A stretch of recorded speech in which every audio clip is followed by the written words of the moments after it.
In an effort to improve relations between police and communities, President Obama has announced new standards for federal programs that equip local police with military gear. With more details, we're joined now by Wall Street Journal reporter Colleen McCain-Nelson from our bureau in Washington. Hi, Colleen. Thanks for being with us. Thanks for having me. So, Colleen, what are the types of gear the White House hopes to restrict from being used by local police departments, and what's the reasoning here?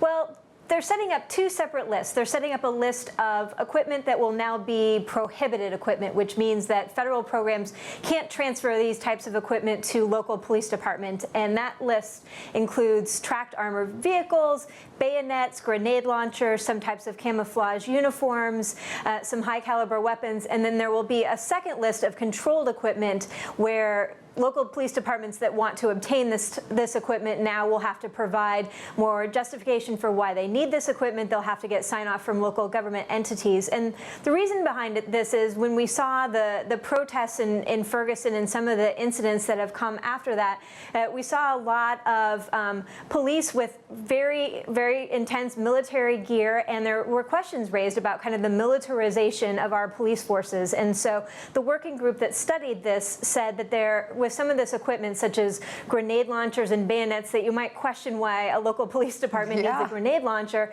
They said there's just simply too much potential for misuse there, and there's just not a compelling reason why a local police department might need a grenade launcher. It seems to make perfect sense to me. Now, will these local police departments that already have some of this equipment have to return it?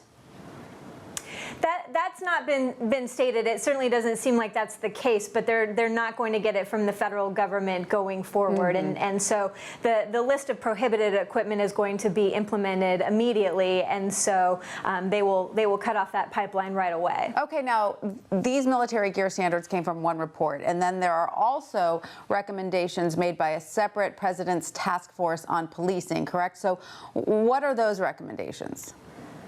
Right. So the president created by executive order this task force and asked them to study ways to build trust again between communities and police departments. And so they've come up with dozens of recommendations looking at a wide range of changes that they want to see made, ways to improve the focus on community policing, ways for police departments to implement technology better, for them to use things like body cameras. And so it runs the gamut and just offers a wide range of recommendations for how communities can better interact with the police departments and vice versa, and what police departments can do to start to rebuild that trust. And so Obama is going to announce today a grant program that will provide some funds to police departments that commit to implementing these recommendations. Oh, great. So these are just recommendations then. They are not being imposed as of yet.